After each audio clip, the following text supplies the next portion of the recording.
अस्सलाम वालेकुम नाजरीन, फैसल वॉइस यूट्यूब चैनल पर खुश आमदीद।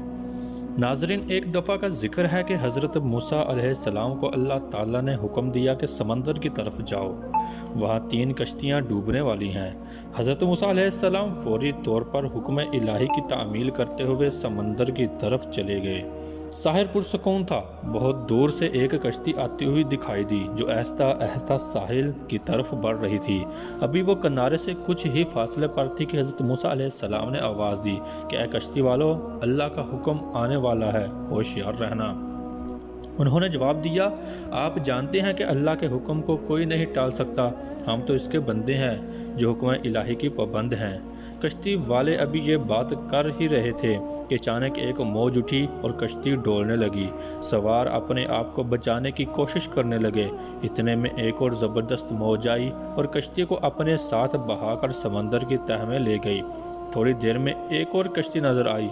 हज़रत मूसा अलैहिस्सलाम ने इन्हें भी खबरदार किया और कहा कि ज़रा मोहतात होकर आना। उन्होंने भी पहले वालों की तरह जवाब दिया, जो कुछ होना है होकर रहेगा, और कश्ती को किनारे की तरफ लाते रहे, यहाँ तक कि साहिल के करीब आते आते ये कश्ती भी डूब गई। हज़रत मूसा अलैहिस्सलाम की हिकमत के बारे में सोचों में महू थे कि इन्हें एक तीसरी कश्ती आती दिखाई दी। आपने हस्बे साबिक इस कश्ती वालों को भी नसीहत की कि देखो, अल्लाह का हुक्म आने वाला है, अपने गुनाहों की माफ़ी मांगते हुए ज़रा मुहतात होकर आओ। उन्होंने जवाब में कहा, ए अल्लाह के नबी, जिस तरह आप सच्चे हैं इस तरह अल्लाह का हुक्म भी अटल है, इसे कोई नहीं बदल सकता। लेकिन अल्लाह की रहमत भी तो है, हम इसकी रहमत से क्यों मायूस हों। लिहाजा हम अल्लाह की रहमत पर भरोसा करके आ रहे हैं और वो अपनी रहमत के सदक़े में हमें ज़रूर अमन और सलामती के साथ किनारे पर पहुंचा देगा। कश्ती वालों का ये जवाब सुनकर हज़रत मूसा अलैहिस्सलाम खामोश हो गए। जब कश्ती बाहिफाजत किनारे आ लगी तो अल्लाह के पैगंबर सोचने लगे कि अल्लाह ने 3 कश्तियाँ डूबने का फरमाया था, 2 तो डूब गईं, लेकिन तीसरी सलामती के साथ किनारे आ लगी है, ये कैसे बच गई। इरशाद बारी ताला हुआ कि ए मूसा, आपने सुना नहीं कि तीसरी कश्ती वालों ने क्या कहा।